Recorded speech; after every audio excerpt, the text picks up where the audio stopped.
सर्वप्रथम सगळ्यांनी जोरात घोषणा द्यायच्या, बोला छत्रपती शिवाजी महाराज की जय भवानी, जय शिवाजी।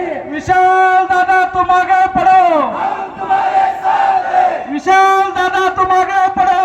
हम तुम्हारे साथ हैं। इथं जमलेल्या सर्व वडीलधारी मंडळी, माझे सगळे युवक तरुण, व्यासपीठावरील आपल्या सगळ्यांचे मार्गदर्शक, आधारस्तंभ, घोरपडेजी सरकार साहेब, आपल्या सर्वांचे लाडके उमेदवार, आपल्या सर्वांचे लाडके एवढ्यासाठी की त्यांनी स्वतःहून उमेदवारी उभारली नाही, जनतेने सांगितले की तुम्ही उमेदवारी भरा, आणि आपल्या जनतेसाठी जे उभारले ते आपल्या सर्वांचे लाडके विशाल दादा। मी कामाच्या गोष्टीच्या बद्दल बोलणार नाही, कारण की आता 10 इलेक्शन लागल्यापासून तुम्हाला कळालंय की खासदारांनी किती फंड दिलाय, खासदारांनी किती कामं केली, खासदार किती वेळा गावात आले, आपल्या सगळ्यांना माहिती आहे।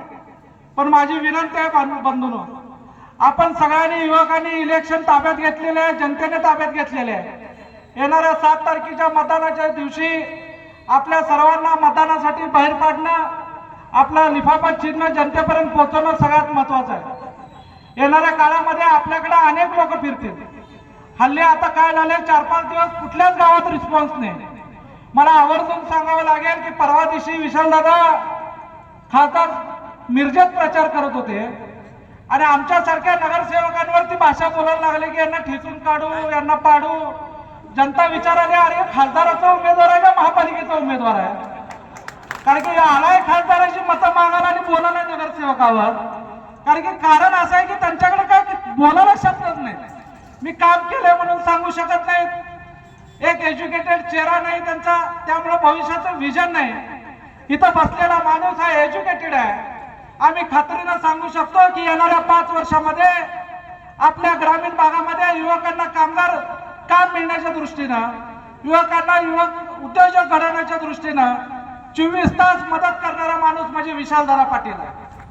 मला सांगायला अनेक आनंद होईल की अनेक जिल्ह्यामध्ये, महाराष्ट्रामध्ये एकमेव महाराष्ट्रात गडकरी साहेब खासदारांच्या नावानं खेलो म्हणजे युवकांना प्रोत्साहन देण्यासाठी क्रीडा स्पर्धा घेत असतात। मी 2 महिन्यापूर्वी विशालदादांना आम्ही सहज सांगितलं की मिरजेमध्ये फुटबॉल खेळ अतिशय उत्साहाने खेळला जातोय, आणि महाराष्ट्रामध्ये नाव पोचेल अशा पद्धतीचं फुटबॉल स्पर्धा घेतल्या।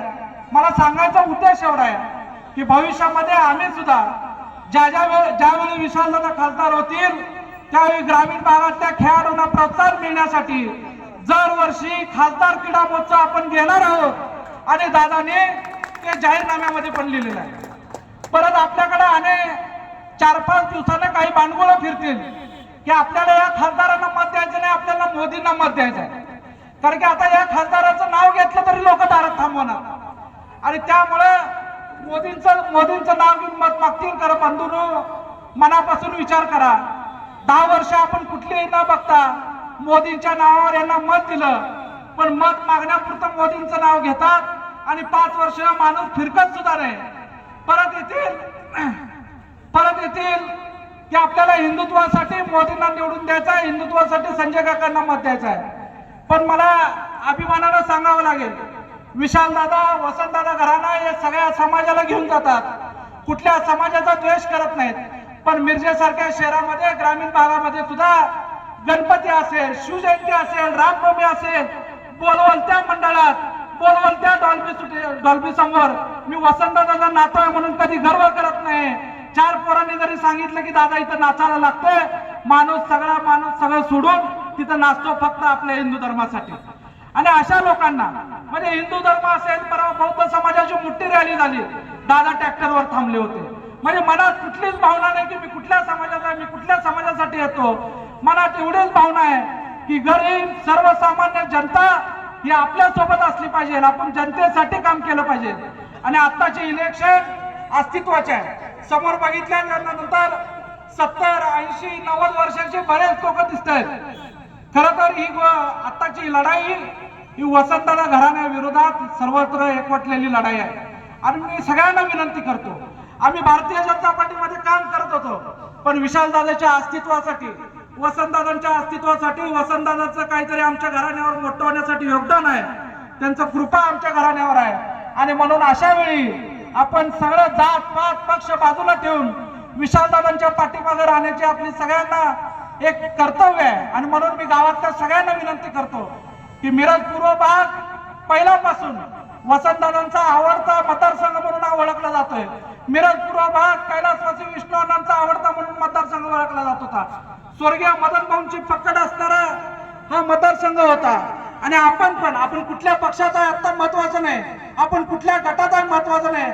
आता आपण सगळ्यांनी एकच विचार केला पाहिजे की वसंतदादा घराण्याच्या प्रतिष्ठेचे इलेक्शन आहे आणि त्यामुळे 7 तारखेपर्यंत जीवाचं रान करून विशालदादांना कसं मतदान होईल या सर्वांनी बघावं. हे आपल्या घरातला एक लहान मुलगा म्हणून आपल्या सगळ्यांना विनंती करतो. दादा ही लोक जरी येत असली इथं असल्याची गतारे दादा असतील, मला वाटतंय भारतीय जनता पार्टीची बरेच जण अंतर्गत आपलं काम करतात. ते दाखवणार नाहीत, त्यांचे बिझनेस आहे, त्यांना वरती काय काय करायचं आहे, पण अंतर्गत त्यांचं कोण ऐकणं झाली. वस्तुस्थिती पण तितकीच खरी आहे.